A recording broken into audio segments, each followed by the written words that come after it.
Hello everyone, good evening. मैं शरद यादव। आज की इस क्लास में हम लोग डिस्कशन करेंगे उत्तर प्रदेश से संबंधित जो यूपी स्पेशल पीवाईक्यू सीरीज हमारे चैनल पर शुरू की गई है, उसी सीरीज में आज ही हम लोग लेक्चर नंबर 5 को कवर करेंगे। इससे पहले हमने ऑलरेडी 4 लेक्चर को कवर कर लिया था, जिसमें हम लोगों ने पीवाईक्यू सीरीज के अंतर्गत यूपी के बेसिक सभी चैप्टर्स को हमने कवर किया, जिसमें आप देखेंगे कौन कौन से सबसे इंपॉर्टेंट चैप्टर कवर किए गए हैं। जैसे यूपी के बारे में एक संक्षिप्त अवलोकन, उसका जो है कि स्ट्रक्चर, उत्तर दक्षिण पूर्व पश्चिम राज्य, इन सभी के बारे में समझा। उत्तर प्रदेश का भौतिक विन्यास, जलवायु, प्राकृतिक वनस्पतियां, नदियां, कृषि, पशुपालन, सिंचाई, पर्यटन, उद्योग, खनिज, परिवहन, यहां तक के सारे चैप्टर्स को हमने कवर कर लिया। और अगर आप देखोगे उसका पैटर्न क्या होगा, तो पैटर्न इस तरीके से हम लोगों ने कवर किया है, जिसमें आपको प्रश्न भी दिए गए होंगे लेटेस्ट आपके प्रीलिम्स के आए हुए, और साथ ही साथ उसकी पूरी व्याख्या जो अपडेटेड होगी, क्योंकि ये आपकी आगामी परीक्षा, जिसमें आप यूपी आरओ का परीक्षा देंगे 11 फरवरी को, साथ ही साथ 17 मार्च को यूपी पीसीएस प्रीलिम्स 2024 जो देंगे, उसके लिए यूपी स्पेशल की सबसे बेस्ट सीरीज ये चलाई जा रही है, जिसमें 4 लेक्चर हो चुके थे। 2 दिन से मैं बाहर था, आउट ऑफ स्टेशन, इसके लिए क्लास नहीं आ पा रही थी, लेकिन अब रेगुलर जो है कि आपको इसकी क्लास मिलती रहेगी। और साथ ही साथ आप लोग करंट अफेयर्स की सीरीज को फॉलो कर लीजिए, जहां पर मैंने ई दृष्टि और घटनासार इन दोनों के मिक्स करके हैंड रिटन नोट्स कंप्लीटली तैयार करके क्लासेस भी प्रोवाइड कर दिए। और इसकी पीडीएफ के लिए आप लोग टेलीग्राम चैनल को ज्वाइन कर लो, वहां पर मैंने इस बुक की पीडीएफ दे दी है। ये यूथ कंपटीशन की बुक है, जो कि बहुत ही स्टैंडर्ड और बहुत ही अच्छी तरीके से इसको सेट किया गया है। तो चलिए शुरू करते हैं आज की इस क्लास में। और आज हम पढ़ेंगे यूपी के इतिहास के बारे में। मैक्सिमम प्रश्न आपके यूपी स्पेशल के यहीं से कवर हो जाएंगे, जिसमें हम लोग अब इतिहास पढ़ेंगे, पॉलिटी पढ़ेंगे, इसका जनगणना पढ़ेंगे, और जो इंपॉर्टेंट सेक्शन होंगे सारे के सारे हम लोग कवर कर लेंगे। तो चलिए शुरू करते हैं आज की इस क्लास को। तो आज हमारा होगा चैप्टर नंबर 12, और जिसमें हम लोग पढ़ेंगे उत्तर प्रदेश का इतिहास। अगर अभी तक आप लोगों ने हमारे चैनल को सब्सक्राइब नहीं किया तो प्लीज चैनल को कर लीजिए सब्सक्राइब। यहाँ पर आपको आरओ से रिलेटेड सारी क्लासेस मिलती हैं, साथ ही साथ यूपी पीसीएस प्रीलिम्स की भी तैयारी यहाँ पर कराई जाएगी, और सारी चीजें आपको प्लेलिस्ट में जाकर मिल जाएगी फ्री ऑफ कॉस्ट। और हर एक चीज आपके एग्जाम ओरिएंटेड है, कोई भी एक्स्ट्रा कट जो फैक्ट होते हैं या एक्स्ट्रा चीजें नहीं कराएंगे, जिससे आपका प्रीलिम्स आसानी से सफल हो जाएगा। तो उसी कड़ी में आज हम लेक्चर नंबर 5 कर रहे हैं। पहला प्रश्न है हमारा, 1924 में संयुक्त प्रांत वर्तमान में उत्तर प्रदेश है। तो पहला ही प्रश्न मैं आपसे पूछता हूं कि संयुक्त प्रांत को उत्तर प्रदेश के नाम से कब जाना गया। तो आप देखोगे 24 जनवरी 1950 को, और इसीलिए 24 जनवरी 1950 की जगह अब 24 जनवरी को हम उत्तर प्रदेश दिवस मनाते हैं। 2018 में पहली बार योगी सरकार जी के द्वारा इसको शुरू किया गया था। तो चलिए क्वेश्चन पर आ जाते हैं फिर से। तो एक प्रश्न तो मैंने आपको यहीं पढ़ा दिया, 1924 में संयुक्त प्रांत वर्तमान में उत्तर प्रदेश के किस शहर में संपूर्ण भारत से क्रांतिकारियों की एक बैठक बुलाई गई थी। तो आपको याद होगा कानपुर में, क्योंकि 1924 में ही यहीं पर एचआरए नाम की एक संस्था का गठन किया जा रहा था, जिसका नाम है हिंदुस्तान रिपब्लिकन एसोसिएशन। लेकिन आगे चल के चंद्रशेखर आजाद जो इसके क्रांतिकारी बच गए थे, साथ ही साथ भगत सिंह के साथ इन्होंने मिलकर 1928 में HRSA यानी हिंदुस्तान रिपब्लिकन सोशलिस्ट एसोसिएशन, तो इसमें समाजवादी जो कॉन्सेप्ट था ये आपका भगत सिंह के द्वारा ऐड किया गया। तो ये 1928 में फिर गठित होती है। हालांकि 1924 में एचआरए की स्थापना की गई थी, कहां पर, कानपुर में। और इसके द्वारा सबसे बड़ी जो डकैती की गई या सबसे बड़ी जो घटना को अंजाम दिया गया, उसका नाम था 1925 में काकोरी डकैती। कौन सी? जो काकोरी ट्रेन डकैती थी। लखनऊ स्टेशन से थोड़ी ही दूरी पे एक काकोरी रेलवे स्टेशन है, छोटा सा, जहां पर ट्रेन से जो है कि सरकारी खजाने की लूट की गई थी, और इसे स्वदेशी डकैती भी कहा जाता है। तो इसलिए संपूर्ण क्रांतिकारी जो है कि भारत से कहां पर आए थे, कानपुर में आए थे। तो ये इससे रिलेटेड जो भी फैक्ट थे वो भी चीजें मैंने आपको बता दी, जहां से प्रश्न अगर बनता है तो आपका गलत नहीं होगा। तो व्याख्या भी पढ़ लेते हैं। 1924 में संयुक्त प्रांत अर्थात वर्तमान उत्तर प्रदेश के कानपुर शहर में संपूर्ण भारत के क्रांतिकारियों की बैठक का आयोजन किया गया। साथ ही हिंदुस्तान रिपब्लिकन एसोसिएशन एचआरए नामक एक क्रांतिकारी संगठन की स्थापना की गई थी, जिसमें प्रमुख रूप से सचिंद्र नाथ सान्याल, जिनकी एक पुस्तक है बंदी जीवन, जो कि क्रांतिकारियों की बाइबल कही जाती है, मतलब एक बहुत ही महत्वपूर्ण पुस्तक कही जाती है। राम प्रसाद बिस्मिल जी, जोगेश चंद्र चटर्जी, चंद्रशेखर आजाद जी। जब 1925 की डकैती के बाद जब चंद्रशेखर आजाद जी यहां से बच निकले, और उसके बाद 1928 में जब ये भगत सिंह से मिलते हैं, तो HSRA की स्थापना करते हैं, हिंदुस्तान सोशलिस्ट रिपब्लिकन एसोसिएशन की। तो यहीं से वो आते हैं। आगे चलते हैं, अगले प्रश्न को देखें। अगला प्रश्न है आपका, उत्तर प्रदेश के किस नगर में सर्वप्रथम भारतीय राष्ट्रीय कांग्रेस का वार्षिक अधिवेशन हुआ। जिस कांग्रेस की स्थापना 1885 ईस्वी में हुई थी, 1885 ईस्वी में हुई थी, और उसके जो लगातार अधिवेशन होते थे 1885, फिर 86, 87, तो पहला कौन सा अधिवेशन था जो उत्तर प्रदेश में आयोजित किया गया, तो इलाहाबाद में। और आप देखोगे ये यूपी पीसीएस मेंस इंस्पेक्टर के पेपर 2022 में पूछा गया है। उत्तर प्रदेश में कांग्रेस का सर्वप्रथम अधिवेशन इलाहाबाद में आयोजित किया गया। यह कांग्रेस का चौथा अधिवेशन था। इट मींस कि 88, क्योंकि 85, 86, 87, 88 और इसके अध्यक्ष थे जॉर्ज यूल। तो यह भी पूछा जाता है, ये मूल नहीं, जॉर्ज यूल इनका नाम था। और यह भी पूछा जाता है कि कांग्रेस के पहले अंग्रेज व्यक्ति जिन्होंने इसकी अध्यक्षता की, तो इलाहाबाद के ही अधिवेशन में जॉर्ज यूल के द्वारा की गई थी। इसके बाद आप देखोगे 1892 में और 1910 में भी कांग्रेस का अधिवेशन इलाहाबाद में ही आयोजित किया गया था। आगे देखेंगे बनारस में 1905 में आयोजित किया गया था। 1899 में लखनऊ में हुआ था। 1916 में लखनऊ सम्मेलन के नाम से आप जानते हो, जहां पे कांग्रेस और मुस्लिम लीग के बीच समझौता हुआ और गरम दल और नरम दल के बीच में भी एक समझौता देखने को मिलता है। साथ ही साथ 1936 में भी लखनऊ में ही अधिवेशन हुआ। कानपुर में आप देखोगे तो 1925 में, जहां पर इसकी अध्यक्षता सरोजनी नायडू जी के द्वारा की गई थी। और यह भी प्रश्न पूछा जाता है कि पहली भारतीय महिला जिन्होंने कांग्रेस के अधिवेशन की अध्यक्षता की, तो 1925 कानपुर आपने पढ़ा है, सरोजनी नायडू। और जब पूछता है कि पहली महिला, चाहे वो भारतीय हो चाहे विदेशी हो, जिसने कांग्रेस की अध्यक्षता की, तो एनी बेसेंट 1917। तो इस तरीके से आप देखोगे लेटेस्ट जो प्रश्न पूछे जा रहे हैं, यही प्रश्न आपके आरओ के एग्जाम्स में आएंगे। यूपी पीसीएस आयोग के द्वारा एग्जाम जो भी कंडक्ट कराए थे, वहां से सारे प्रश्न रिपीटेड होते हैं। तो मैं तो ये मानता हूं कि आप अलग से कोई भी बुक पढ़ने की आवश्यकता नहीं। इस सीरीज को अगर आप पूरा ढंग से कवर कर लेते हो, साथ ही साथ इसकी पीडीएफ मैंने टेलीग्राम पर दे रखी है, फ्री ऑफ कॉस्ट है, आप उसको मल्टीपल टाइम रिवीजन कर लोगे तो मैक्सिमम आपका प्रश्न यहां से सही हो जाएगा। अगले प्रश्न को देखेंगे, उत्तर प्रदेश में वैष्णववाद के सनकादी संप्रदाय का संस्थापक कौन था? सनकादी संप्रदाय, ये भी 2022 का लेटेस्ट प्रश्न है, तो इसका सही उत्तर हो जाएगा निम्बार्क। पढ़ते हैं इसको। उत्तर प्रदेश में वैष्णववाद के सनकादी संप्रदाय का संस्थापक निम्बार्क को माना जाता है और इस संप्रदाय के एक अन्य नाम हंस संप्रदाय तथा देवर्षि संप्रदाय भी है। निम्बार्क संप्रदाय भारत के प्रमुख संप्रदायों में गिना जाता है। इस संप्रदाय का प्राचीन मंदिर मथुरा में ध्रुव टीले पर स्थित बताया जाता है, यानी मथुरा में। और इस संप्रदाय का सिद्धांत द्वैताद्वैतवाद कहलाता है और इसी को भेदा भेदागद भी कहा जाता है। तो ये सिद्धांत आपको याद रखना है, द्वैताद्वैतवाद। अगला प्रश्न है, किस फ्रांसीसी यात्री ने काशी को भारत का एथेंस कहा था? एथेंस मतलब यूनान की बात कर रहे हैं, जहां पे प्लेटो, सुकरात, अरस्तु जैसे महान विचारक पैदा हुए। तो भारत का एथेंस काशी को कहा जाता था। किसने कहा? बर्नियर ने कहा, क्योंकि बर्नियर ने काशी को भारत का एथेंस कहा था।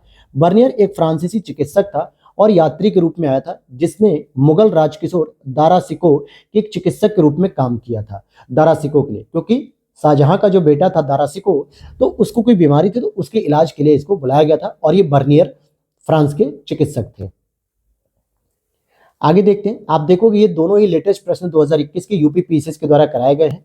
चंदावर के युद्ध 1194 में राजा जयचंद मोहम्मद गौरी से पराजित हुए थे। चंदावर की वर्तमान भौगोलिक स्थिति क्या है? आज वर्तमान में चंदावर को कहां पर देखते हैं? क्या उत्तर प्रदेश के इटावा जनपद और यमुना नदी के तट पर है, या वाराणसी उत्तर प्रदेश में गंगा नदी के तट पर है? चंदावर कौन सी जगह, यही पूछा जा रहा है। या फिर आप देखोगे कन्नौज उत्तर प्रदेश यमुना नदी के तट पे, या प्रयागराज जनपद में यमुना नदी के तट पे। तो इटावा जो आज का शहर है, चंबल नदी के तट पर आप देखते हो, यमुना की भी सहायक नदी होती है, यमुना का तट देखते हो, तो वहां पर जयचंद का जो साम्राज्य था चंदावर के नाम से जाना जाता था। तो चंदावर का युद्ध 1194 में राजा जयचंद मोहम्मद गौरी से पराजित होता है और वर्तमान में ये उत्तर प्रदेश के इटावा जनपद में स्थित है। अगला प्रश्न देखेंगे, यूपी पीसीएस के हस्बेंड्री मेडिकल ऑफिसर 2021 का है। निम्नलिखित में से कौन सा सिंधु घाटी सभ्यता का स्थल उत्तर प्रदेश में स्थित है? तो भाई उत्तर प्रदेश में आप देखोगे आलमगीरपुर आपने पढ़ा होगा, जो मेरठ हिंडन नदी के तट पे होता है, या फिर आपने हुलास पढ़ा होगा जो सहारनपुर जिले के अंतर्गत आता है। ठीक है, तो आपका डी ऑप्शन हो जाएगा। अगर मैं बात करूं मांडा की, तो मांडा आपके जम्मू कश्मीर में आता है। रोपड़ की बात करूंगा तो पंजाब में सतलज नदी के तट पे आता है। बनवाली की बात करूंगा तो हरियाणा में आता है, लेकिन हुलास आपका सहारनपुर के अंतर्गत आता है। तो ये अलग अलग मैंने आपको लोकेशन भी इनकी बताई। आगे देखते हैं, निम्नलिखित में से कौन सा एक क्रांतिकारी काकोरी ट्रेन कांड से संबंधित नहीं था?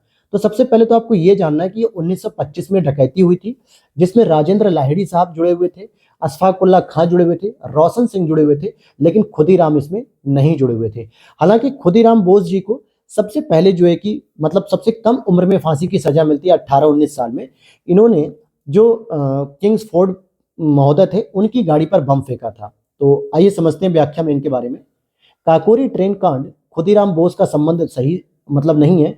30 अप्रैल 1908 को खुदीराम बोस और प्रफुल्ल चाकी ने किंग्सफोर्ड की गाड़ी पर बम फेंका था, जिसके कारण खुदीराम बोस को 1908 में ही लगभग 18 वर्ष की आयु में मुजफ्फरपुर जेल में फांसी दे दी गई थी बिहार में। और ट्रेन डकैती का जो कांड हो रहा है वो कब हो रहा है? 1925 में हो रहा है। तो इसमें कौन कौन शामिल था? राजेंद्र लाहिड़ी, रोशन सिंह, राम प्रसाद बिस्मिल, अशफाक उल्ला खां और चंद्रशेखर आजाद। तो इसमें चंद्रशेखर आजाद जो है कि बच निकलते हैं और आगे जाके 1928 में भगत सिंह के साथ मिलकर HSRA की स्थापना करते हैं, जो कि मैंने आपको पहले ही प्रश्न में डिटेल से बता दिया। तो आप देख रहे हो इतने अच्छे यहाँ पर प्रश्न है, इन्हीं प्रश्नों को रिपीट करेगा आरओ के एग्जाम्स में। आप उसका एग्जाम्पल देख सकते हो, यूपी पीसीएस आरओ प्रीलिम्स 2021 का प्रश्न। उत्तर प्रदेश में भारत के प्राचीनतम 16 महाजनपद में से कुल कितने महाजनपद स्थित है? और इसको मैंने चीख चीख के चिल्ला चिल्ला के आपको एंशिएंट वाले क्लास में पढ़ा रखा है कि उत्तर प्रदेश में 8 महाजनपद आते हैं। उन 8 के नाम पता होने चाहिए और उन 8 की जो है कि राजधानियां भी पता होनी चाहिए। ये प्रश्न कई बार पूछा गया है और देख रहे हैं लेटेस्ट पूछा गया है। तो देख लेते हैं कि 16 महाजनपद में से उत्तर प्रदेश में 8 महाजनपद स्थित हैं। बौद्ध ग्रंथ अंगुत्तर निकाय के द्वारा ये जानकारी दी जाती है कि 16 महाजनपद हैं। लेकिन वहीं पर अगर मैं आपसे पूछूं कि जैन ग्रंथ कौन सा है जिसमें महाजनपदों की जानकारी दी गई, तो जरा आप लोग कमेंट सेक्शन में बताइएगा कौन कौन से हैं 8 महाजनपद। तो काशी की बात करेंगे जिसकी राजधानी वाराणसी होती है। वत्स की बात करेंगे तो इसकी राजधानी कौशाम्बी होगी। कोसल की बात करेंगे तो इसकी राजधानी श्रावस्ती है। मल्ल की बात करेंगे तो इसकी राजधानी कुशीनारा या जिसको हम लोग कुशीनगर भी कहते हैं वर्तमान का। चेदी की बात करेंगे तो इसकी राजधानी शक्तिमती है जो बुंदेलखंड के आसपास का क्षेत्र है। कुरु की बात करेंगे तो इसकी राजधानी इंद्रप्रस्थ जो मेरठ के आसपास का क्षेत्र है। सूरसेन की बात करेंगे तो मथुरा हो जाएगी। और पांचाल की बात करेंगे अहिच्छत्र हो जाएगी जिसमें बरेली मुख्य रूप से आता है, बदायूं, फर्रुखाबाद। तो ये पूरे के पूरे 8 महाजनपद हैं। और जैन ग्रंथ का कौन सा ऐसा ग्रंथ है जिसमें इनकी जानकारी दी गई, ये आपको कमेंट सेक्शन में बताना है। अगले प्रश्न को देखते हैं हम लोग जरा। अगर आपको ये सीरीज अच्छी लग रही हो और वीडियो अच्छी लग रही हो तो लाइक कर देना दोस्तों। अपने दोस्तों के साथ आप टेलीग्राम पे, व्हाट्सएप पे, फेसबुक पे, इंस्टाग्राम पे शेयर करिए इस चैनल को, ताकि अधिक से अधिक लोग इस चैनल से जुड़ सकें और उन्हें भी ये अच्छे कंटेंट के साथ तैयारी करने का मौका मिले। तो देखते हैं आगे अगले प्रश्न को। यहाँ पे उत्तर प्रदेश के कुछ प्राचीन जनपद हैं, इट मीन्स की 16 महाजनपद और उनकी राजधानियां अभी हम लोगों ने पढ़ा। तो कुरु की बात करेंगे तो क्या हो जाएगा दोस्तों? अभी मैंने आपको बताया। तो कुरु का क्या हो जाएगा? कुरु का हो जाएगा आपका इंद्रप्रस्थ हो जाएगा, ठीक है, जो मेरठ के आसपास का क्षेत्र है। पांचाल की बात करेंगे तो ये अहिच्छत्र हो जाएगा जो बरेली, बदायूं, फर्रुखाबाद का क्षेत्र आता है। फिर कोसल की बात करेंगे तो ये श्रावस्ती या साकेत कह सकते हो। और वत्स की बात करेंगे तो ये कौशाम्बी जो प्रयागराज कौशाम्बी का क्षेत्र होता है। यही चीजें हैं। तो 2 बार ये प्रश्न आ चुका। फिर आगे देखते हैं, नवाब सुजाउद्दौला की बेगम का प्रसिद्ध मकबरा बहू बेगम का मकबरा निम्नलिखित में से किस स्थान पे है? और आरओ का मेंस 2016 में ऐसा प्रश्न पूछा गया है। तो ये आपके फैजाबाद में है। कहां पर स्थित है? फैजाबाद में। नवाब सुजाउद्दौला की जो प्रसिद्ध बेगम का मकबरा है, बहू बेगम मकबरा, तो कहां पर है ये? फैजाबाद, जिसको हम लोग अयोध्या के नाम से भी जानते हैं। अगला प्रश्न है, जौनपुर के सरकी वंश का अंतिम शासक कौन था? तो जो सरकी वंश का अंतिम शासक था वो थे हुसैन शाह। जौनपुर के सरकी वंश का अंतिम शासक कौन था? हुसैन शाह था। और इस वंश की स्थापना मलिक सरवर द्वारा 1394 में जौनपुर में स्थापित की गई थी। जौनपुर शहर की स्थापना भी 14वीं शताब्दी में फिरोज शाह तुगलक ने अपने चचेरे भाई मोहम्मद बिन तुगलक की याद में किया था, जिसका वास्तविक नाम था जौना खां। और यहीं पर जौना खां की याद में जौनपुर की स्थापना की गई थी। किसके द्वारा? फिरोज शाह तुगलक के द्वारा की गई थी। फिर आगे देखते हैं 1924 के आगे देखते हैं अगला प्रश्न है, निम्नलिखित में से कौन एक 1924 के कानपुर षड्यंत्र मामले में शामिल नहीं था? ध्यान देना, कानपुर षड्यंत्र एक मामला था तो जिसमें MA अंसारी साहब, और यूपी पीसीएस प्रीलिम्स 2021 का प्रश्न है, ये MA अंसारी साहब इसमें शामिल नहीं थे। हालांकि मॉडर्न हिस्ट्री का पार्ट है लेकिन उत्तर प्रदेश से संबंधित घटना है, इसलिए इसको यूपी स्पेशल में डाल दिया गया। 1920 के दशक में भारत में समाजवादी तथा मार्क्सवादी विचारधारा का उदय हो रहा था, जिसके प्रमुख प्रणेता कौन थे? मानवेंद्र नाथ राय, MN रॉय जी। रूसी क्रांति 1917 से काफी हद तक प्रभावित थी। 17 मार्च 1924 को कानपुर षड्यंत्र का मामला भारत में कम्युनिस्टों की क्रांतिकारी गतिविधियों से संबंधित था, जिसमें मुजफ्फर अहमद साहब, नलिनी गुप्ता साहब, शौकत उस्मानी, SA डांगे साहब शामिल थे। इन सभी पर आरोप लगाया गया कि ये सभी हिंसक क्रांति द्वारा ब्रिटिश भारत की संप्रभुता के प्रतीक यानी राजा सम्राट को पूरी तरह से वंचित करने की मांग कर रहे थे। और MA अंसारी साहब इस कानपुर षड्यंत्र में शामिल नहीं थे, बल्कि SA डांगे साहब इसमें शामिल थे। फिर अगले प्रश्न को देखते हैं हम लोग। हड़प्पा सभ्यता का स्थल जो मांडी है वो भारत के किस राज्य में स्थित है? यह भी प्रीलिम्स 2021 का है। तो यहाँ पर आप देखोगे गुजरात, राजस्थान, हरियाणा या उत्तर प्रदेश। तो ये कहाँ पे हो जाएगा आपका, उत्तर प्रदेश आपका सही उत्तर हो जाएगा। मांडा की बात नहीं कर रहा हूं दोस्तों, मैं मांडी की बात कर रहा हूं। तो आइए बता देता हूं आपको मांडी कहाँ पर है, हुलास कहाँ पर है, ये सभी स्थान। तो आप देखोगे मुजफ्फरनगर उत्तर प्रदेश में आता है, बागपत, शामली, मुजफ्फरनगर सहारनपुर के क्षेत्र में लगभग 15 किलोमीटर दक्षिण में स्थित एक मांडी गांव है, जहां से हड़प्पा सभ्यता का नवीन स्थल खोजा गया। यहाँ पर खेत की जुताई के दौरान भारी मात्रा में सोने के छल्ले, मिट्टी के बर्तनों के टुकड़े, ईंटें प्राप्त हुई हैं। 3 अलग अलग आकार प्रकार के सोने के छल्ले मिलने से ऐसा अनुमान किया जाता है कि इनका प्रयोग मुद्रा के रूप में किया जा रहा था या टकसाल गिरिवी। तो आपने अभी देखा, मैंने बताया आपको हुलास, हुलास कहां पर था दोस्तों, तो सहारनपुर में था। मांडी की बात करेंगे, मांडा की बात नहीं कर रहा हूं, मांडी की बात कर रहा हूं, तो ये मुजफ्फरनगर में हो गया। आलमगीरपुर आप लोग बचपन से ही पढ़ते चले आ रहे हो, यानी जब से तैयारी कर रहा हो, तो आलमगीरपुर मेरठ यानी हिंडन नदी के तट पर। तो ये 3-4 प्रमुख प्रमुख क्षेत्र हैं जो आपके हड़प्पा काल से संबंधित हैं उत्तर प्रदेश में। अगला प्रश्न है, शेरशाह सूरी का अंतिम अभियान निम्नलिखित में से किस राज्य के विरुद्ध था, तो कालिंजर यानी बांदा के विरुद्ध था। और आरओ का मेंस 2016 का यह प्रश्न है। शेरशाह सूरी का अंतिम विजय अभियान 1545 ईस्वी में कालिंजर के विरुद्ध था और इस अभियान के दौरान एक बम गोला फटने से उसकी मृत्यु हो गई। कन्नौज का युद्ध 1540 में शेरशाह और हुमायूं के मध्य हुआ था, जिसमें शेरशाह विजयी रहा था। और जो 1539 का दोस्तों युद्ध हुआ था, जिसे हम लोग चौसा का युद्ध कहते हैं, ये भी शेरशाह सूरी और हुमायूं के बीच हुआ था।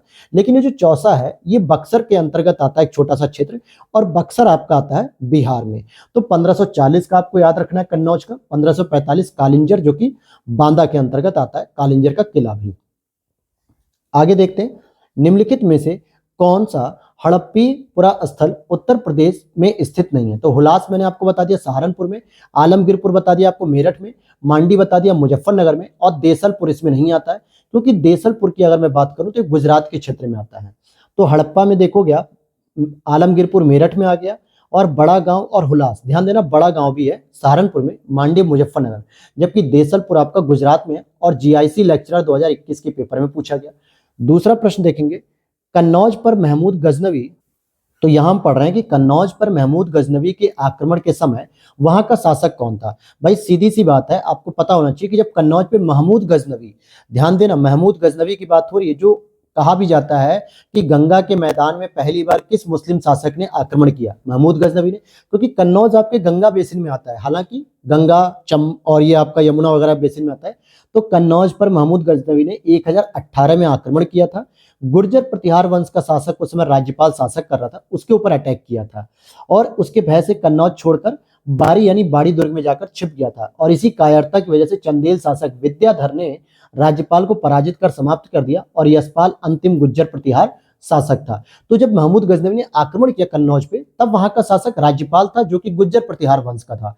लेकिन राज्यपाल को फिर मारा किसने, विद्याधर ने मारा, जो कि चंदेल शासक था। उसने कहा कि तुम एक विदेशी शासक से जो है कि डर के भाग गए। आगे देखिए, मध्य प्रदेश में वो मध्यकाल में उत्तर प्रदेश के किस जनपद को शिक्षा का केंद्र होने के कारण सिराज ए हिंद कहा जाता है, यह भी जौनपुर से संबंधित है। सी ऑप्शन यहां पर सही हो जाएगा। मध्यकाल में जौनपुर शिक्षा का एक प्रसिद्ध केंद्र था, सिराज ए हिंद इसे कहा जाता था। शेरशाह सूरी एवं मलिक मोहम्मद जायसी ने जौनपुर में ही शिक्षा प्राप्त की थी। बीबी राजा बेगम का मदरसा जौनपुर की प्रसिद्ध शिक्षण संस्था थी, जिसका निर्माण सरकी शासक महमूद शाह की पत्नी बीबी राजा ने कराया था। और अभी हमने नवाब सुजाउद्दौला की बीबी का मकबरा पढ़ा था, यानी कि बेगम का मकबरा फैजाबाद अयोध्या में पढ़ा था। आगे देखते हैं, आरओ प्रीलिम्स 2021 का प्रश्न है, किस वर्ष प्रयागराज के किले पर अंग्रेजों का अधिकार हो गया था। प्रयागराज का जो किला, जिसको किसने निर्मित करवाया था, अकबर ने निर्मित कराया था। किसने दोस्तों, अकबर ने। तो इस पर जो है कि शासन किया था इन्होंने 1797 में प्रयागराज के किले पर अंग्रेजों का अधिकार स्थापित हो गया। सुजाउद्दौला के पश्चात आसफउद्दौला, और फिर 1797 में उसका भाई सादत अली अवध का नवाब बनता है। सादत अली ने 1801 में प्रयागराज सहित कई अन्य क्षेत्रों को अंग्रेजों को सौंप दी, जिसके बदले में उसे सुरक्षा की गारंटी प्राप्त हुई। तो अगर मैं पूछूं आपसे कि प्रयागराज का किला किसने बनवाया था, तो आपका उत्तर होना चाहिए अकबर ने बनवाया था। और अगर मैं आपसे पूछूं कि लाल किला दिल्ली का किसने बनवाया, तो आप कहोगे शाहजहां ने बनवाया। ये नहीं कि ताजमहल के बगल में जो आगरा का लाल किला है, रेड फोर्ट, वो शाहजहां ने नहीं बनवाया, वो तो अकबर ने बनवाया था। लेकिन जो दिल्ली का लाल किला है, जहां से प्रधानमंत्री नरेंद्र मोदी जी हर वर्ष 15 अगस्त को अपने भाषण देते हैं और देश को संबोधित करते हैं, उसका निर्माण शाहजहां ने करवाया था। तो और प्रयागराज की बात करेंगे, यानी कि इलाहाबाद के किले की, तो वो भी अकबर के द्वारा की गई थी। अब अगले प्रश्न को देखेंगे हम। यहाँ पे मिलान की बात कर रहे हैं, जिसमें आप देखोगे कि ROARO 2021 का ही ये प्रश्न है। तो देखते हैं, यहाँ पे स्थान है और यहाँ पे वर्ष है, किस लिए पूछे जा रहे हैं? कांग्रेस के जो अधिवेशन हुए। जैसे मेरठ की अगर हम बात करेंगे तो मेरठ में होता है आपका कब?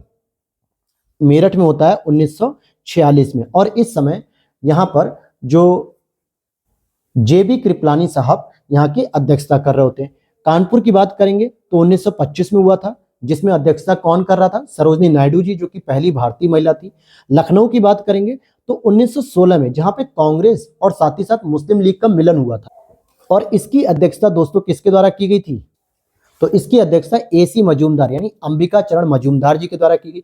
बनारस की बात करेंगे 1905 का, जो कि एक विशेष अधिवेशन था, जिसकी अध्यक्षता GK गोखले अर्थात गोपाल कृष्ण गोखले जी के द्वारा की गई थी। तो यही इसका मिलान है, और यहाँ पर आप देखोगे तो इसका उत्तर मेरठ में, जो कि 55वां था 1946, JB कृपलानी साहब अध्यक्ष थे। कानपुर में 41वां था 1925 में, सरोजनी नायडू जी यहाँ की अध्यक्ष थी। लखनऊ 1916 में अंबिका चरण मजूमदार जी अध्यक्ष थे। बनारस में जो 1905 में हुआ था विशेष अधिवेशन, गोपाल कृष्ण गोखले जी इसकी अध्यक्षता कर रहे थे। फिर अगला एग्जाम देखते हैं, यानी प्रश्न RO एग्जाम में आता है 21 में। किस वर्ष वर्तमान उत्तर प्रदेश का प्राय संपूर्ण क्षेत्र बंगाल प्रेसिडेंसी से अलग करके आगरा प्रेसिडेंसी के अधीन कर दिया गया था? ध्यान देना कि यूपी का एक हिस्सा आगरा प्रेसिडेंसी के अधीन भी था 1833 ईस्वी में। उत्तर प्रदेश के संपूर्ण क्षेत्र को बंगाल प्रेसिडेंसी से अलग कर दिया गया और आगरा प्रेसिडेंसी के अधीन कर दिया गया। यहाँ एक अलग गवर्नर की नियुक्ति की गई थी, और उत्तर प्रदेश क्षेत्र कई वर्षों तक बंगाल प्रेसिडेंसी के अधीन रहा, जहाँ का गवर्नर जनरल शासन करता था। तो आपने अभी तक पढ़ा होगा कि बंगाल जो प्रेसिडेंसी थी, इसके अंतर्गत आपने पढ़ा होगा बिहार और उड़ीसा वगैरह आते थे, लेकिन उत्तर प्रदेश भी उसके अंतर्गत कई वर्षों तक रहा। बाद में इसे आगरा प्रेसिडेंसी के अंतर्गत कर दिया गया। इसीलिए जब हमारे यहाँ सबसे पहले हाईकोर्ट की स्थापना हुई जब उत्तर प्रदेश में, तो जो हाईकोर्ट आज हम इलाहाबाद में देखते हैं, उसकी सबसे पहले स्थापना की गई थी आगरा में। आगरा प्रेसिडेंसी के अंतर्गत आगरा में ही उच्च न्यायालय की स्थापना हुई, बाद में उसको शिफ्ट कर दिया गया इलाहाबाद में। अगला प्रश्न यहाँ पर देखेंगे, कौन सा सही सुमेलित नहीं है। यहाँ पर पूर्व मध्यकालीन उत्तर प्रदेश के कुछ शहर हैं और वर्तमान में उसकी स्थिति पूछी जा रही है कि क्या क्या उनके वर्तमान के नाम हो चुके हैं। तो इसमें कौन सा सही सुमेलित नहीं है, इस पर हमें विचार करना है। तो यहाँ पर आप देखोगे कि कोयल की बात करेंगे तो इसको अलीगढ़ कहा जाता है वर्तमान में। महोत्सव नगर की बात करेंगे तो महोबा कहा जाता है वर्तमान में। महोदय श्री की बात करेंगे तो इसको कन्नौज भी कहा जाता है। आपने हर्षवर्धन के कुछ अभिलेखों में इसे महोदय श्री के नाम से पढ़ा होगा, और अगर आपने SK पांडे बुक पढ़ी होगी या प्रीवियस ईयर पेपर सॉल्व किए होंगे तो उसमें भी कई बार पूछा गया कि महोदय श्री किस क्षेत्र को कहा जाता है या उत्तर प्रदेश के किस जिले को कहा जाता है। लेकिन दोस्तों जो जजाक भुक्ति है, ये कौसाम्बी नहीं बल्कि बुंदेलखंड के क्षेत्र को कहा जाता है, जिस बुंदेलखंड में आप देखोगे महोबा, जालौन, ललितपुर, ये सब छोटे छोटे क्षेत्र आते हैं। तो इसको जजाक भुक्ति कहा जाता है, जहां पर चंदेलों का शासन हुआ करता था। तो यहाँ पे सुमेलित नहीं पूछ रहा है तो D हो जाएगा, क्योंकि यहाँ कौसाम्बी नहीं बल्कि बुंदेलखंड का क्षेत्र होगा। आगे चलते हैं अगले प्रश्न को। देखिए यही मैं कह रहा था, यूपी के ही लोअर मेंस में पूछा गया था कि किस नगर को महोदय श्री के नाम से जानते हैं, तो कन्नौज को जानते हैं। काम्पिल्य की बात करेंगे, वर्तमान में उसे फर्रुखाबाद के नाम से जाना जाता है, जो बदायूं के आगे है। अंग्रेजों के विरुद्ध बनारस विद्रोह का नेतृत्व किसके द्वारा किया गया? RO के प्रीलिम्स 2021 में पूछा गया है। तो यहाँ पर आप देखोगे राजा चेत सिंह। कौन है? राजा चेत सिंह। हालांकि यहीं पर चेतगंज नाम का एक जगह भी है बनारस में ही, तो राजा चेत सिंह के द्वारा बनारस विद्रोह का नेतृत्व किया गया। इसकी व्याख्या पढ़ते हैं। अंग्रेजों के विरुद्ध बनारस विद्रोह 1780-81 का नेतृत्व राजा चेत सिंह ने किया था। वॉरेन हेस्टिंग्स ने 1778 में राजा चेत सिंह से 5 लाख रुपया युद्ध कर के रूप में मांगा, और चेत सिंह द्वारा मांगी गई रकम न देने पर वॉरेन हेस्टिंग्स ने उसे गिरफ्तार कर लिया।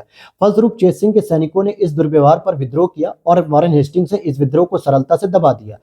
चेत सिंह के भतीजे महिप नारायण को राजा बना दिया गया और जिसे 40 लाख रुपए वार्षिक कंपनी देना स्वीकार कर लिया। तो ध्यान देना कि उस समय वॉरेन हेस्टिंग्स का समय चल रहा था। काकोरी षड्यंत्र केस में प्रधान आरोपी पंडित राम प्रसाद बिस्मिल जी को उत्तर प्रदेश के किस शहर में फांसी दी गई? और ये कई बार प्रश्न पूछे जाते हैं कि जो काकोरी षड्यंत्र में 4 लोग जो शामिल थे, रोशन सिंह, अशफाक उल्लाह खान, पंडित राम प्रसाद बिस्मिल जी, इन सबको फांसी कहां पर दी गई? तो हालांकि राम प्रसाद बिस्मिल जी को दी गई थी गोरखपुर में। तो जरा पढ़ लेते हैं ढंग से। 19 दिसंबर 1927 को पंडित राम प्रसाद बिस्मिल जी को गोरखपुर जेल में काकोरी षड्यंत्र केस के रूप में फांसी दी गई। हालांकि जो काकोरी षड्यंत्र केस था ये 9 अगस्त 1925 को हुई थी, जो मैंने पहले ही बताया आपको, ट्रेन की डकैती। इस आरोप में राम प्रसाद बिस्मिल जी, राजेंद्र लाहिड़ी, अशफाक उल्लाह खां और रोशन सिंह को फांसी दी गई थी। राम प्रसाद बिस्मिल जी का जन्म था 11 जून 1857 को शाहजहांपुर उत्तर प्रदेश में। अभी हाल ही में उत्तर प्रदेश सरकार ने काकोरी कांड का नाम बदलकर काकोरी ट्रेन एक्शन डे कर दिया है। और अगर मैं कहूं कि 4 लोगों के और नाम पूछे जा सकते हैं, जैसे रामप्रसाद जी का पूछा गया इस बार, रामप्रसाद बिस्मिल, तो हो सकता है 2024 के एग्जाम में आपसे दूसरों का पूछ ले। तो राजेंद्र लाहिड़ी जी को फांसी दी गई फैजाबाद में, अशफाक उल्ला खां को गोंडा में दी गई फांसी, और रोशन सिंह को इलाहाबाद के नैनी जेल में दी गई थी। तो इस तरीके से आप चारों का याद कर लीजिए। अब आगे चलते हैं। यहाँ पे अगला प्रश्न है यहाँ पर, उत्तर प्रदेश में स्वाधीनता आंदोलन के समय ही एक अन्य एका आंदोलन जन आंदोलन के रूप में प्रारंभ किया गया था, इसका नेतृत्व क्या होता है? तो ध्यान देना, एका आंदोलन की बात हो रही है। तो एका आंदोलन हमारे उत्तर प्रदेश में हुआ था और ये मदारी पासी के द्वारा नेतृत्व किया गया था। अवध का एका आंदोलन कहाँ पे हुआ था? अवध, अर्थात वर्तमान का लखनऊ वाला जो क्षेत्र होता है, जिसमें हरदोई जिला भी आता है मुख्य रूप से, और उत्तरी अवध के पश्चिमी जिले भी आते हैं। 1921 के अंत में और 1922 के प्रारंभ में मदारी पासी एवं सहदेव के नेतृत्व में इसे चलाया गया था। इस आंदोलन को चलाने का उद्देश्य था लगान को नगद रूप से रूपांतरित करवाना था। और एका आंदोलन का जो मतलब कि क्षेत्र था, तो हरदोई, बहराइच, बाराबंकी, सीतापुर जिले में चलाया गया था। इस आंदोलन में सभा स्थल पर गंगा की सौगंध दी जाती थी। किसान निर्धारित लगान से एक भी पैसा अधिक नहीं देंगे। आते हैं अगले प्रश्न पे, अखिल भारतीय किसान सभा की स्थापना कहां पर हुई थी? तो 1936 में आपके लखनऊ में की गई थी अखिल भारतीय। हालांकि किसान भारतीय सभा की अगर हम बात करें तो 1916 में ही जो है कि कर दी गई थी उत्तर प्रदेश में। लेकिन यहाँ पे जब अखिल भारतीय यानी कि पूरे भारत के जितने भी किसान संगठन थे वो एकजुट होकर किसान संगठन के रूप में बनाते हैं अखिल भारतीय स्तर पे, तो लखनऊ 1936 में स्वामी सहजानंद सरस्वती यहाँ पर महत्वपूर्ण भूमिका निभाते हैं और एनजी रंगा साहब भी। तो इसमें देखें, अप्रैल 1935 में संयुक्त प्रांत में किसान संघ की स्थापना हुई और एनजी रंगा साहब और अन्य किसान नेताओं ने सभी प्रांतीय किसान सभाओं को मिलाकर एक अखिल भारतीय किसान संगठन बनाने की योजना बनाई। और इसी उद्देश्य को आगे बढ़ाते हुए किसान नेताओं ने 11 अप्रैल 1936 को लखनऊ में अखिल भारतीय किसान सभा की स्थापना की। स्वामी सहजानंद सरस्वती इसके प्रथम अध्यक्ष बनते हैं और प्रोफेसर एनजी रंगा साहब इसके प्रथम महासचिव चुने जाते हैं। अखिल भारतीय किसान सभा को जवाहरलाल नेहरू ने भी संबोधित किया था और इस अधिवेशन में 1 सितंबर 1936 को किसान दिवस के रूप में मनाने की निर्णय लिया गया था। आगे देखें, लखनऊ में स्थापित अखिल भारतीय किसान कांग्रेस के महासचिव के रूप में कौन आया था? तो एनजी रंगा साहब आए थे, अभी हमने बताया। और ये आरओ का मेंस 2016 का प्रश्न है। और अगर मैं बात करूं स्वामी सहजानंद जी की, तो ये इसके अध्यक्ष बने थे। फिर अगले प्रश्न को देखें, उत्तर प्रदेश की संस्कृति का एक ऐतिहासिक पूर्व काल है। उत्तर प्रदेश की संस्कृति का एक ऐतिहासिक पूर्व काल है, इसमें कौन सम्मिलित है? तो आप देखोगे इसमें महात्मा बुद्ध भी शामिल होते हैं, ठीक है, और यहाँ पे राम भी शामिल है और नवाब भी शामिल है, लेकिन महाराज नहीं। तो ये आपका ए ऑप्शन हो जाएगा, 1, 2, 3। अवध राज्य का ब्रिटिश साम्राज्य में विलय कब हुआ? तो आपने लॉर्ड डलहौजी की एक नीति पढ़ी होगी, डॉक्ट्रिन ऑफ लैप्स नीति पढ़ी होगी लॉर्ड डलहौजी की, तो हड़प नीति जिसे हम लोग कहते हैं। तो अवध राज्य का जो विलय किया गया था वो किया गया था आपका कब? कुशासन के आरोप में 1856 में किया गया था लॉर्ड डलहौजी के द्वारा। तो क्या हो जाएगा? 1856 में। तो यहाँ पे जो अंतिम नवाब थे वाजिद अली शाह साहब, इनके शासनकाल में अवध पर कुशासन का आरोप लगाया गया था और ब्रिटिश साम्राज्य में फिर मिला लिया गया। डलहौजी ने व्यक्तिगत सिद्धांत यानी डॉक्ट्रिन ऑफ लैप्स के अंतर्गत सर्वप्रथम 1848 में सतारा राज्य को ब्रिटिश साम्राज्य में मिलाया, फिर जैतपुरा को मिलाया, फिर उदयपुर को, फिर झांसी को, फिर नागपुर को ब्रिटिश साम्राज्य का अंग बना लिया। तो सबसे पहले 1848 में सतारा, संबलपुर, ये सभी आते हैं। अगले प्रश्न को हम लोग देखते हैं। वीडियो अच्छी लग रही है दोस्तों तो लाइक कर देना जरूर, और कोई भी क्वेरीज हो तो आप कमेंट सेक्शन में पूछ सकते हैं या फिर हमारे टेलीग्राम चैनल को ज्वाइन कर सकते हो, जहां पे डिस्कशन ग्रुप भी आपका बना हुआ है, तो वहां पर भी आप हमसे क्वेरी पूछ सकते हो, डायरेक्टली मैं रिप्लाई कर दूंगा। साथ ही साथ अगर वीडियो अच्छी लग रही हो तो लाइक कर देना, चैनल पर पहली बार हो और इस सीरीज से अगर आपको बेनिफिट हो रहा है तो प्लीज चैनल को सब्सक्राइब जरूर कर लेना। आगे देखते हैं, मंगल पांडे जी जो सिपाही थे 1857 की क्रांति के अग्रदूत भी कहे जाते हैं, तो ये आपके 34वीं बंगाल नेटिव इन्फेंट्री की पैदल सेना के सैनिक थे और 1857 के प्रथम स्वतंत्रता संग्राम के अग्रदूत भी ये माने जाते हैं। जो चर्बी वाला आपने कारतूस का पढ़ा होगा मामला, वो इन्हीं से संबंधित था। अगला प्रश्न है, महालवाड़ी प्रणाली कहाँ लागू की गई? तो महालवाड़ी उत्तर प्रदेश में लागू की गई। महालवाड़ी की बात करेंगे तो देखिए 3 प्रकार की इन्होंने व्यवस्था शुरू की थी। पहले इन्होंने शुरू की थी जमींदारी व्यवस्था को, ठीक है, फिर इन्होंने शुरू की थी रैयतवाड़ी व्यवस्था को। रैयत का मतलब होता है किसान, यानी कि किसान अब डायरेक्ट जो है कि टैक्स दिया करेगा कंपनी को। जब इससे भी फायदा नहीं हुआ तो इन्होंने महालवाड़ी व्यवस्था कर दी। महालवाड़ी में जो गांव का मुखिया रहेगा वो पूरे किसानों से लगान वसूल करेगा, गांव का मुखिया या गांव का प्रधान, और वो सरकार को देगा। तो इसमें जमींदार और रैयत दोनों ही हट चुके थे। तो आगे देख लेते हैं, महालवाड़ी व्यवस्था उत्तर प्रदेश, मध्य प्रांत और पंजाब प्रांत आते थे। ब्रिटिश भारत का कुल 30% हिस्सा इसके अंतर्गत आता था, जबकि रैयतवाड़ी में कितना आता था, लगभग 51% आता था। कितना, 51%। और अगर मैं बात करूं जमींदारी व्यवस्था की, तो उसमें लगभग 18% हिस्सा आता था। अब आगे देखते हैं, तो महालवाड़ी व्यवस्था का तात्पर्य था जागीर या गांव, और इस राजस्व व्यवस्था में प्रत्येक महल या गांव के साथ स्थापित की गई, कृषक के साथ नहीं की गई थी, बल्कि गांव के साथ की जाती थी। और यहाँ पे अगर आप देखोगे तो रैयतवाड़ी व्यवस्था की कुछ नीतियों को मिलाकर लागू किया गया, जिसके हॉल्ट मैकेंजी इसके जन्मदाता माने जाते हैं। हॉल्ट मैकेंजी इसके जन्मदाता माने जाते हैं। आगे देखते हैं, महापरिनिर्वाण मंदिर अवस्थित है। तो भाई कुशीनगर में महात्मा बुद्ध का जो महापरिनिर्वाण अवस्थित है, 5वीं सदी का महापरिनिर्वाण मंदिर कुशीनगर में अवस्थित है। कुशीनगर की अन्य मंदिरों में रामाभर स्तूप है, बेलड़ा बुद्ध मंदिर स्थित है, राम जानकी मंदिर भी प्रमुख आते हैं। महर्षि वाल्मीकि आश्रम स्थापित किया जा रहा है कहां पर, बिठूर में, यानी कि कानपुर में। बिठूर क्या है, कानपुर। महर्षि वाल्मीकि, बिठूर उत्तर प्रदेश के कानपुर से 24 किलोमीटर दूर गंगा के किनारे बसा हुआ एक छोटा सा कस्बा है। इसे प्राचीन काल में ब्रह्मवर्त तीर्थ भी कहा जाता था। रामायण के रचयिता महर्षि वाल्मीकि का आश्रम यहीं पर था। झांसी की रानी लक्ष्मीबाई कुछ काल तक यहीं पर रही भी थी। कार्तिक मास पर यहाँ पर एक मेला भी लगता है। कालपी यानी कि जालौन की बात करेंगे तो यहाँ पर व्यास व नरसिंह टीले, ऐसी मान्यता है कि व्यास टीले के स्थान पर ऋषि व्यास का आश्रम था और नरसिंह टीले के स्थान पर राजा हिरण्यकश्यप का महल था, जहां प्रहलाद की रक्षा करने हेतु भगवान नरसिंह प्रकट हुए थे। श्रावस्ती की बात करेंगे तो जैनियों के कुछ आश्रम भी है यहाँ पे। भगवान बुद्ध भी इसी स्थान पर कुछ समय तक ठहरे हुए थे। फिर अगला प्रश्न है, वह प्राचीन स्थल जहां पर 60,000 मुनियों की सभा में संपूर्ण महाभारत कथा का वाचन किया गया था। तो ये सीतापुर की एक छोटी सी जगह है, नैमिषारण्य, और यहाँ पर इसकी मतलब कि कथावाचक होते थे। तो ये नैमिषारण्य सीतापुर के अंतर्गत आता है। नैमिषारण्य आध्यात्मिक विकास का केंद्र भी रहा है और 88,000 ऋषियों की तपस्थली भी इसे कहा जाता है, और यह 30,000 तीर्थस्थल भी यहाँ पर पाए जाते हैं।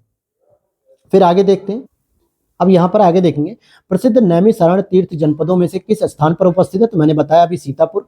अगले प्रश्न को देखें, तो यहाँ पे उत्तर प्रदेश में कुछ ऐतिहासिक इमारत है और उनके स्थान पूछे जा रहे हैं। जैसे अगर मैं कहूँ कि 84 गुंबद की बात करूंगा तो ये जालौन के अंतर्गत आ जाएगा। जामा मस्जिद की बात करूंगा तो एक दिल्ली की तो सबसे फेमस है, लेकिन उत्तर प्रदेश के अंतर्गत मुरादाबाद की फेमस है। बौद्ध स्तूप की बात करूंगा तो ये कुशीनगर हो जाएगा। और कामदगिरी पर्वत जो है दोस्तों, वो चित्रकूट में स्थित है। कहाँ पे, चित्रकूट में। अगला प्रश्न फिर से यहाँ पे स्थान और स्मारक पूछा जा रहा है। जैसे सारनाथ में जो स्तूप है उसे धमेक स्तूप भी कहा जाता है।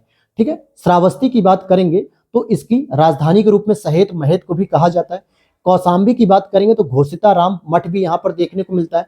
और कुशीनगर में बात करेंगे तो रामाभर स्तूप। अभी हमने ऊपर कुशीनगर के बारे में 2 प्रश्न पहले ही पढ़ा था, रामाभर स्तूप, तो ये वहीं से आया हुआ है। फिर आगे देखें, निम्नलिखित में से अमीर खुसरो किस स्थान से संबंधित थे। तो उनका जन्म पटियाली यहाँ पे लिखा हुआ है। अगर आप देखोगे तो अमीर खुसरो का वास्तविक नाम था अबुल हसन यामुनुद्दीन मोहम्मद था। इनका जन्म उत्तर प्रदेश के कासगंज जिले के पटियाली नामक गांव में हुआ था। खुसरो को हिंदुस्तानी खड़ी बोली का पहला लोकप्रिय कवि भी माना जाता है। इन्हें तूतीय हिंद कहा जाता है, यानी कि भारत का तोता भी इन्हें कहा जाता है। अगले प्रश्न को देखें, कालपी नगर किस नदी के तट पे था। तो कालपी जालौन को कहा जाता है, तो ये यमुना नदी के तट पर था। तो कालपी उत्तर प्रदेश में जालौन जिले में यमुना नदी के किनारे स्थित है। और यमुना बृहद चाप के आकार में प्रदेश के सहारनपुर, मुजफ्फरनगर, मेरठ, गाजियाबाद, बुलंदशहर से होते हुए 19 जिलों से होकर बहती है और प्रयागराज में जाके गंगा नदी से मिल जाती है। उत्तर प्रदेश का प्राचीनतम जीवंत नगर किसे माना जाता है। तो वाराणसी को माना जाता है, या जिसको हम लोग काशी भी कहते हैं। ये सबसे पुराना और जीवंत शहर के रूप में माना जाता है। अगला प्रश्न, गुप्त काल में टेराकोटा यानी पक्की मिट्टी ईंटों से बना भीतरगांव मंदिर। तो भीतरगांव मंदिर आपका कानपुर का है, और उस समय में ये ईंटों से बना हुआ मतलब ईंटों से बने हुआ जो एक मंदिर है और बहुत ही फेमस माना जाता है। भीतरगांव उत्तर प्रदेश के कानपुर जिले में स्थित है।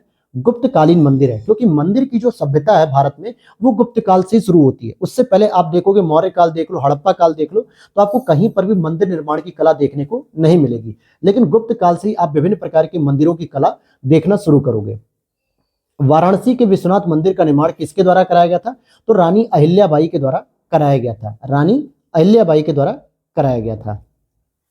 अगला प्रश्न, महर्षि वाल्मीकि का आश्रम ब्रह्मवर्त में स्थित था, जो वर्तमान में स्थित है कहां पर, बिठूर में। तो अभी हमने पढ़ा ऊपर के प्रश्न में कि बिठूर जो कि कानपुर से 24 किलोमीटर की दूरी पर स्थित है। अगला प्रश्न है, आगरा की मोती मस्जिद का निर्माण किसके द्वारा करवाया गया। यहां पर भी डाउट होता है आप लोगों को। देखिए, आगरा का जो लाल किला है उसका तो निर्माण कराया गया था अकबर के द्वारा, लेकिन उसमें जो मोती मस्जिद का निर्माण कराया गया वो है शाहजहां के द्वारा करवाया गया। इसी तरीके से दिल्ली का जो लाल किला है उसका निर्माण कराया गया शाहजहां के द्वारा, लेकिन उस दिल्ली के लाल किले में जो मोती मस्जिद है उसका निर्माण औरंगजेब के द्वारा कराया गया। तो ये छोटी छोटी बातें हैं जहां पे आप कंफ्यूज हो सकते हो, तो ध्यान देना, बिल्कुल बहुत ही गौर से समझना। मैंने चीजों को बता दिया कि आगरा का लाल किला अकबर ने बनवाया, लेकिन उसमें मोती मस्जिद शाहजहां ने बनवाई। दिल्ली का लाल किला शाहजहां ने बनवाया, लेकिन उसमें मोती मस्जिद औरंगजेब ने बनवाई थी। अगला प्रश्न, फर्रुखाबाद में गंगा नदी के किनारे मुगल घाट का निर्माण बादशाह कौन था जिसने इसको करवाया था? तो आइए इसमें हम डिटेल पढ़ लेते हैं एक बार कि फर्रुखाबाद उत्तर प्रदेश का ऐतिहासिक शहर है जिसमें गंगा यमुना तहजीब की परंपराओं द्वारा परिभाषित समृद्ध संस्कृति है, जो हिंदू और मुस्लिम सांस्कृतिक प्रथाओं, अनुष्ठानों, लोक भाषाई परंपराओं को जोड़ता है। और फर्रुखाबाद की स्थापना 1714 में नवाब मोहम्मद खान बंगस ने की थी। फिर आगे देखते हैं, नरसिंह की सबसे ऊंची शैल उत्कीर्ण प्रतिमा कहां पर है? यानी कि नरसिंह की जो शैल उत्कीर्ण यानी कि पत्थर पे जो उत्कीर्ण की गई वो दुधई में पाई जाती है। तो ये ललितपुर जिले में आने वाले दुधई गांव की बात करेंगे। नरसिंह भगवान की सबसे ऊंची शैल उत्कीर्ण प्रतिमा यहां पर पाई जाती है। अगला प्रश्न है आपका, कुशीनगर बौद्धों के लिए महत्वपूर्ण है क्योंकि गौतम बुद्ध यहां पर क्या करने आए थे? यहां पर वो मर गए थे क्या? तो मर गए थे, यानी कि महापरिनिर्वाण इनको यहां पर प्राप्त हुआ था। अगला प्रश्न है, कुशीनगर बौद्ध लोगों का एक लोकप्रिय पर्यटन स्थल है, किस लिए? क्योंकि यहाँ पर रामभर स्तूप पाया जाता है। रामभर स्तूप, ध्यान देना, ये बहुत इंपॉर्टेंट स्तूप है। बड़ा इमामबाड़ा की बात करेंगे तो ये लखनऊ में स्थित है, और किसने इसको स्थापित किया? तो बड़ा इमामबाड़ा लखनऊ की एक ऐतिहासिक धरोहर है, इसे भूल भुलैया भी हम लोग कहते हैं। इसका निर्माण आसफ उद्दौला ने 1784 में करवाया था। विशाल गुंबदनुमा हॉल 50 मीटर लंबा है, 15 मीटर चौड़ा है, और इस इमामबाड़ा में असरी मस्जिद भी है जहां गैर मुस्लिम लोगों के प्रवेश की अनुमति नहीं दी जाती, यानी मुसलमानों के अलावा वहां पे बौद्ध, हिंदू, जैन, पारसी कोई भी नहीं जाता है, और ये भूल भुलैया भी इसे कहा जाता है। घोषिताराम, अभी हमने बताया था, घोषिताराम जो मठ था महात्मा बुद्ध के समय का, तो कौसाम्बी में स्थित है। कहां पर दोस्तों स्थित है? कौसाम्बी में। भगवान बुद्ध के निवास के लिए बनवाया गया था ये। श्रेष्ठी घोषित का भवन कौसाम्बी नगर के दक्षिण पूर्वी कोने में स्थित है। तो रामभर स्तूप आपने पढ़ा कुशीनगर में, उसी तरीके से घोषिताराम आपने पढ़ा कौसाम्बी में। मुंशी प्रेमचंद का जन्म वाराणसी के लमही शहर में, लमही कस्बे में हुआ था, गांव में। वाराणसी इसका सही उत्तर हो जाएगा। अगला प्रश्न है, भव्य जैन स्तूप के अवशेष को कंकाली टीला के पास खोदकर निकाला गया, जो कि स्थित है कहां पर? मथुरा में स्थित है। कहां स्थित है दोस्तों? मथुरा में स्थित है। अगला प्रश्न है, प्रसिद्ध सूफी संत शेख सलीम चिश्ती की दरगाह उत्तर प्रदेश की कहां पर स्थित है? तो फतेहपुर सीकरी, जो कि आपके आगरा से 27-28 किलोमीटर दूर है, और इसका निर्माण किसने किया? तो अकबर के द्वारा करवाया गया था, बिल्कुल। और सलीम चिश्ती से बहुत ही मतलब अपना गुरु मानते थे अकबर उन्हें, और इन्हीं के नाम पर अकबर ने अपने बेटे जहांगीर का नाम सलीम रख दिया था। तो इन्हीं के नाम पे जो है कि औरंगजेब ने अपने बेटे का नाम सलीम रख दिया था, जिसका बड़े होकर नाम क्या बना? जहांगीर बना। और अकबर के द्वारा यहाँ पे पंचमहल, जो कि अपनी बेगम के लिए बनवाया गया था, जोधाबाई के लिए। बुलंद दरवाजा, जो कि गुजरात विजय के अवसर पे बनाया गया था। तो इस प्रकार की प्रमुख इमारतें भी यहाँ पर देखने को मिलती हैं। अगला प्रश्न है 54 नंबर पे। तो देखिए यहां पर आप देखोगे कि उत्तर प्रदेश के इतिहास से संबंधित जितने भी प्रश्न आ रहे हैं वो पूरे के पूरे यहाँ पे कवर हो जाएंगे, और यही सारे प्रश्न आपको रिपीट होकर मिलेंगे। तो ज्यादा तो प्रश्न पैसे भी नहीं आएंगे भाई, बहुत होगा तो 10 प्रश्न आ जाएंगे यूपी स्पेशल के, या 15 प्रश्न, जिसमें यूपी का करंट भी होगा और स्टैटिक पोर्शन भी होगा। तो इस तरीके से 4 से 5 प्रश्न आपको देखने को मिल सकते हैं, जिसमें आप देखोगे बहुत अच्छे अच्छे प्रश्न इसमें आपको मिल जाएंगे। तो अलग से कोई भी घटना चक्र, परीक्षावाड़ी कोई भी पढ़ने की आवश्यकता नहीं है, बस आप इस सीरीज को कवर कर लीजिए, आपके यूपी स्पेशल के प्रश्न मैक्सिमम टू मैक्सिमम यहां से कवर हो जाएंगे। टॉपिक पर आते हैं। 6वीं शताब्दी ईसा पूर्व के दौरान मथुरा के आसपास के क्षेत्र को क्या कहा जाता था? तो हमने बताया था 16वीं महाजनपद में कि सूरसेन कहा जाता था। ठीक है, तो आप देखोगे मथुरा के आसपास के क्षेत्र को सूरसेन कहते थे, और इसकी राजधानी मथुरा होती थी। मत्स्य जो है राजस्थान में था, जिसकी राजधानी विराटनगर होती थी। पांचाल आपके बरेली, बदायूं, फर्रुखाबाद के क्षेत्र में था, जिसकी राजधानी अहिच्छत्र होती थी। और अंग जो बिहार था, इसकी राजधानी चंपा होती थी।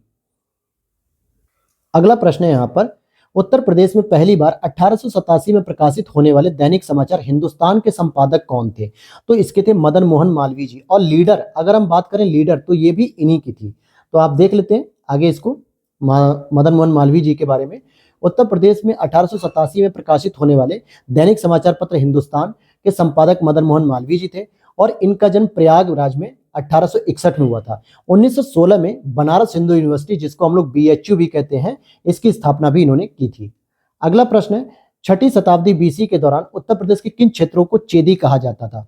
तो सुक्तिमती देखा था हम लोगों ने, तो ये महाजनपद से संबंधित है, जिसको हम लोग बुंदेलखंड के क्षेत्र को चेदी कहते थे। तो आइए डिटेल से पढ़ लेते हैं इसको हम, कि 8 यूपी में जो है कि महाजनपद थे। फिर से हम लोग पढ़ेंगे, काशी की राजधानी वाराणसी, वत्स की कौशाम्बी, कोसल की श्रावस्ती, मल्ल की कुशीनारा यानी कुशीनगर, चेदी की शक्तिमती, और यही मैंने बताया ना शक्तिमती राजधानी, कंबोज की हाटक, सूरसेन की मथुरा और पांचाल की अहिछत्र थी। अगला प्रश्न है, राजा हर्षवर्धन ने भद्र विहार नामक ज्ञान के एक बृहद केंद्र की स्थापना की थी। तो राजा हर्षवर्धन कन्नौज में थे, हालांकि थानेश्वर उनकी प्रमुख क्षेत्र था, लेकिन बाद में फिर उन्होंने कन्नौज पर भी अपना अधिकार वगैरह किया। और हर्षवर्धन ने 3 प्रमुख रचनाएं लिखी हैं, जिसमें प्रियदर्शिका, रत्नावली, नागानंद। लेकिन अगर मैं बात करूं, उनके दरबारी कवि थे एक बाणभट्ट, इन्होंने हर्षचरित और कादंबरी लिखी है। तो बहुत सारे लोग यहाँ पे हर्षचरित पे कंफ्यूज हो जाते हैं कि हर्षवर्धन ने स्वयं अपनी जीवनी लिखी है क्या, तो नहीं, बाणभट्ट ने उनकी जीवनी लिखी है हर्षचरित, और कादंबरी की भी रचना की थी। लेकिन हर्षवर्धन ने स्वयं प्रियदर्शिका लिखी, रत्नावली लिखी और नागानंद लिखी है।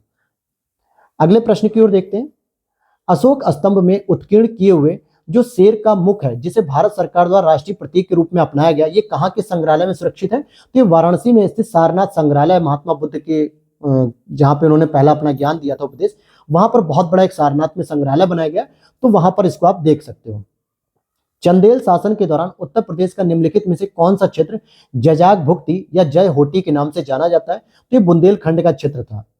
चंदेलों के द्वारा ही एमपी के खजुराहो का जो है कि मंदिर है, जो खजुराहो का, जो सामान्यतः आप देखोगे कि बहुत सारी उसमें नग्न मूर्तियों का चित्रांकन किया गया है, तो वो मंदिर इन्हीं के द्वारा बनवाया गया था, चंदेल शासकों के द्वारा।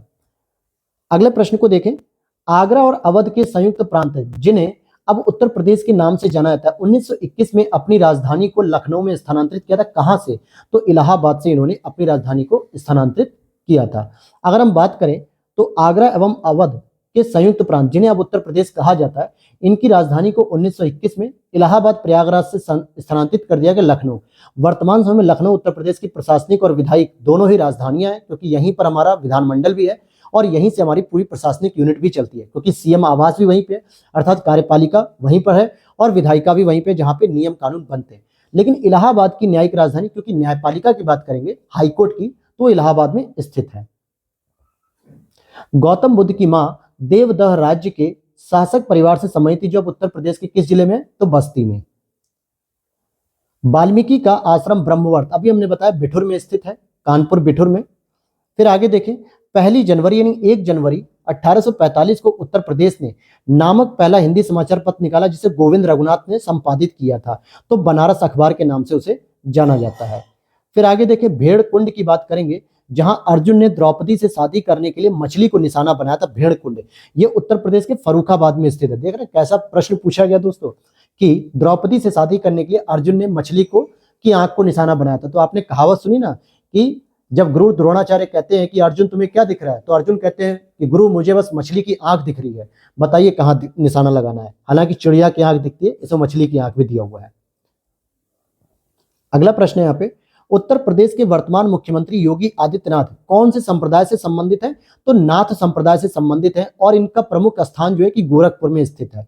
योगी आदित्यनाथ का मूल नाम है अजय सिंह बिष्ट। 5 जून 1972 के में उत्तराखंड के पौड़ी गढ़वाल में इनका जन्म हुआ था। गोरखपुर के प्रसिद्ध गोरखनाथ मंदिर के महंत एवं राजनेता भी हैं ये, और उत्तर प्रदेश के 21वें मुख्यमंत्री भी हैं। साथ ही साथ इनका संबंध जो है नाथ संप्रदाय से संबंधित है। सूफी कवि अमीर खुसरो का जो जन्म हुआ था दोस्तों, एटा में हुआ था, और मैंने अभी थोड़ी देर पहले आपको बताया था कि इनका जन्म पटियाली नामक ग्राम में, जो कि वर्तमान के कासगंज में अब आता है। और इन्होंने 8 सुल्तानों का शासन भी देखा। तो कभी कभी यह भी पूछता है कि किस कवि ने 8 सुल्तानों का शासन देखा, तो आपका उत्तर होगा अमीर खुसरो। फिर हमने यह भी पढ़ा था ऊपर कि बहू बेगम का मकबरा उत्तर प्रदेश में कहां पर स्थित है? फैजाबाद में, जो कि नवाब शुजाउद्दौला की पत्नी थी। उत्तर प्रदेश में निम्नलिखित में से किस जिलों को नवाबों का शहर कहा जाता है? तो हम लोग कहते हैं ना, लखनऊ जब घूमने जाते हैं कि मुस्कुराइए आप नवाबों के शहर में घूम रहे हैं, तो ये नवाबों का शहर कहलाता है। उत्तर प्रदेश में किस धर्म के अनुयायी सबसे कम है? तो भाई सबसे कम किसके होंगे? तो वो हो जाएगा आपका पारसी धर्म के अनुयायी सबसे कम है। हिंदू सबसे अधिक है, फिर मुस्लिम है, फिर सिख है, फिर ईसाई है। इस तरीके से आप इसे देख सकते हो। अगला प्रश्न है, 14वीं शताब्दी की प्रसिद्ध मस्जिद जिसे अटाला मस्जिद कहा जाता है और उत्तर प्रदेश के किस शहर में स्थित है? कि जौनपुर में, जो कि सरकी वंश के द्वारा स्थापित की गई थी। और यह अटाला मस्जिद सरकी स्थापत्य शैली का सबसे उत्तम नमूना है और इसकी स्थापना इब्राहिम शाह सरकी के द्वारा की गई थी। अगर आप लोग दोस्तों यूपी स्पेशल को और डिटेल में पढ़ना चाहते हो तो उसके लिए मैंने लिंक डिस्क्रिप्शन बॉक्स में लगा रखा है, आप उस प्लेलिस्ट को फॉलो कर सकते हो, जो कि यूपी स्पेशल के बारे में मैंने डिटेल से उत्तर प्रदेश पीसीएस 2023 के प्रीलिम्स में पढ़ाया था, तो आप वहां से भी पढ़ सकते हो, पूरा का पूरा आपका एक रिवीजन हो जाएगा। आगे प्रश्न को देखें। अवध राज्य, जिसे अवध भी कहा जाता है, अवध भी कहता है, 1722 से 1856 तक मुस्लिम शासकों का शासन था यहाँ पे, और इस पर शासन करते समय शासकों के निम्नलिखित में से कौन सी उपाधि अपनाते थे? तो नवाबों की उपाधि लेते थे, इसलिए अवध को नवाबों का शहर भी कहा जाता है। अंतिम रूप से 1856 में लॉर्ड डलहौजी ने अवध को ब्रिटिश शासन के अधीन इसे शामिल कर लिया, क्योंकि कुशासन के आरोप में। हालांकि अवध की अगर हम बात करेंगे तो इसकी स्थापना स्वतंत्र राज्य के रूप में 1772 में शहादत खान ने, या शहादत खां बुरहान उल मुल्क ने स्थापित की थी। उत्तर प्रदेश किस किस शहर में ऐतिहासिक स्मारक जैसे बड़ा इमामबाड़ा और छोटा इमामबाड़ा स्थित है? तो ये लखनऊ में स्थित है और इसको नवाब आसफ उद्दौला के द्वारा बनवाया गया था। किसके द्वारा? आसफ उद्दौला के द्वारा, और इसी को हम भूल भुलैया भी कहते हैं। रामायण के रचयिता महर्षि वाल्मीकि का आश्रम, जिसको ब्रह्मवर्त कहा जाता है, ये बिठूर कानपुर में स्थित है। बी ऑप्शन हो जाएगा। किसे शेर ए बलियां कहा जाता है? तो शेर ए बलियां की बात करेंगे तो चित्तू पांडे महोदय जो है कि जिन्होंने स्वतंत्रता की आजादी के समय इन्होंने बलिया में एक अस्थायी सरकार की स्थापना की थी 1942 में। अगला प्रश्न, अवध की रियासत से उस प्रसिद्ध योद्धा बेगम का नाम क्या है जिन्होंने 1857 के विद्रोह में अंग्रेजों के साथ होने वाली लड़ाई में भाग लिया था? तो बेगम हजरत महल उनका नाम है। क्या नाम है? बेगम हजरत महल। अगला प्रश्न अगर हम बात करेंगे, परमहंस योगानंद गिरी जिन्होंने पश्चिम को योग के ज्ञान से परिचित कराया और जिसका जन्म हुआ था आपके गोरखपुर में। तो परमहंस श्री योगानंद गिरी मुकुंदलाल घोष का जन्म 5 जनवरी 1893 को गोरखपुर उत्तर प्रदेश में हुआ था, और श्री योगानंद 20वीं शताब्दी के प्रसिद्ध आध्यात्मिक गुरु भी थे। अगला प्रश्न है आपका, वर्ष 1857 के विद्रोह में कानपुर के नेता कौन थे? तो कानपुर से नाना साहब जो है कि इनके मुख्य रूप से थे, और तात्या टोपे भी इनके साथ सम्मिलित थे। अब अगर मैं बात करूं कि 1857 की क्रांति में कहां से लोगों ने योगदान दिया उत्तर प्रदेश से, तो रानी लक्ष्मीबाई जी ने झांसी से दिया, कुंवर सिंह ने बिहार से दिया, बहादुर शाह ने दिल्ली से दिया था, नाना साहब ने कानपुर से दिया, बेगम हजरत महल ने लखनऊ से दिया था, और मथुरा से देवी सिंह ने दिया था। बरेली से किसने दिया था? ये आप लोग कमेंट सेक्शन में बताइएगा। लियाकत अली ने कहां से दिया था? फैजाबाद से दिया था। अगला प्रश्न है, इखलास खान का रोजा यानी इखलाक खान का मकबरा उत्तर प्रदेश के निम्नलिखित में से किस जिले में स्थित है? तो ये बदायूं में स्थित है। कहां पर स्थित है दोस्तों? बदायूं में स्थित है। अगला प्रश्न है, सारनाथ वह पवित्र स्थान है जहां पर भगवान बुद्ध ने अपना पहला उपदेश दिया था, और ये किस शहर के नजदीक है, किस शहर में आता है? तो वाराणसी में ही स्थित है ये। और जो उन्होंने पहला उपदेश दिया था 5 ब्राह्मणों को, इनको हम लोग धर्म चक्र प्रवर्तन के नाम से जानते हैं, और इसी को हम ऋषि पत्तनम या सारनाथ भी कह सकते हैं। फिर आगे हम देखेंगे कि इनके जो उपदेश थे मुख्य रूप से पाली भाषा में थे, और प्रमुख अनुयायी में बिंबिसार और प्रसेनजीत और उदयन जैसे शासक थे जो बौद्ध धर्म को प्रमुख रूप से मानते थे। अगला प्रश्न, और ये हमारा अंतिम प्रश्न होगा आज की क्लास का, जिसमें हम लोग देखेंगे कि उत्तर प्रदेश को पहले संयुक्त प्रांत के रूप में जाना जाता था, और इसे किस वर्ष उत्तर प्रदेश का नाम दिया गया? तो 1950 में दिया गया। 1 अप्रैल 1937 को ब्रिटिश शासन के दौरान उत्तर प्रदेश का संयुक्त प्रांत आगरा और अवध के रूप में स्थापित किया गया। फिर आगे चल के 24 जनवरी 1950 को इसका नाम बदल के उत्तर प्रदेश किया गया। 9 नवंबर 2000 को इससे एक नया राज्य उत्तराखंड बनाया गया, और उत्तर प्रदेश के 13 जिलों को अलग कर दिया गया। उत्तर प्रदेश जो दिवस है वो 24 जनवरी 2018 से रेगुलर प्रत्येक वर्ष 24 जनवरी को उत्तर प्रदेश दिवस के रूप में सेलिब्रेट किया जाता है। तो ये आज की हमारी क्लास हो गई है, और अब हमारा जो अगला टॉपिक है वो हमारा सबसे इंपॉर्टेंट है। जिस प्रकार से इतिहास में आपने देखा आरओ यारो में लगभग 3 से 4 प्रश्न मैंने आपको बीच में बताए थे, दिखाए भी थे कि हाँ ये प्रीलिम्स में पूछे गए 2021 में, 14 में, 16 में, मेंस में। उसी तरीके से अब हमारा सबसे इंपॉर्टेंट एक चैप्टर है कला, संस्कृति, नृत्य, मेले, उत्सव, स्थापत्य कला।